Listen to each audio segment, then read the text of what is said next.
Les journées d'Alice s'étiraient comme des partitions ouvertes, révélant une mélodie en constante évolution. Dans ce chapitre, chaque note portait le poids de l'exploration, et chaque accord résonnait avec l'audace de la découverte. Les premiers pas d'Alice dans cette exploration furent marqués par une insatiable curiosité.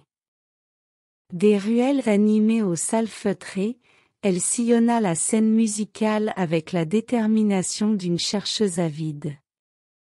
Les vibrations du jazz, les pulsations du rock, les échos mélancoliques du folk, chaque genre était un monde à part entière.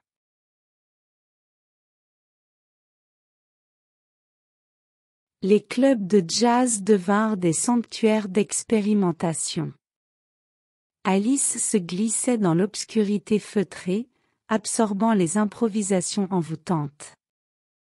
Les festivals de rock, quant à eux, offraient un terrain de jeu énergique où elle se familiarisait avec les rythmes effrénés et les riffs électriques. Chaque exploration était une aventure, chaque style une couleur nouvelle ajoutée à sa palette musicale.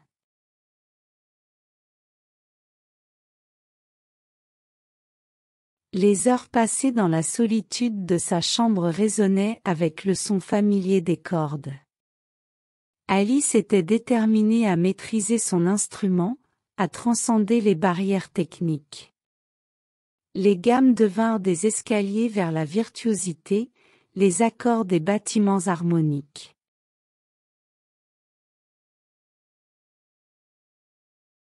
Elle se plongea dans l'étude, fusionnant les leçons formelles avec son instinct naturel. La dextérité de ses doigts s'affirma, dansant avec une grâce nouvelle sur les frettes.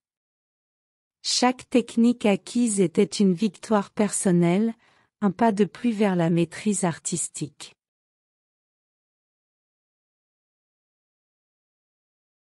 Au cœur de cette symphonie d'apprentissage, Alice cherchait à composer sa propre mélodie. Les paroles devenaient des confidents, les notes des expressions de l'âme. Ses compositions étaient des histoires tissées avec les fils de son vécu, des ballades de son cœur.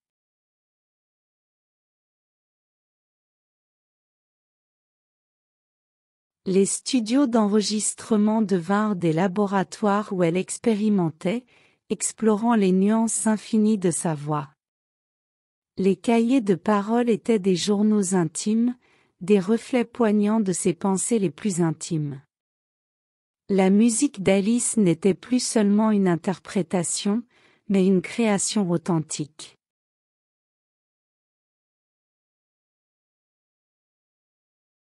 Chaque moment de ce chapitre était une symphonie en soi, une progression constante vers une expression musicale plus profonde.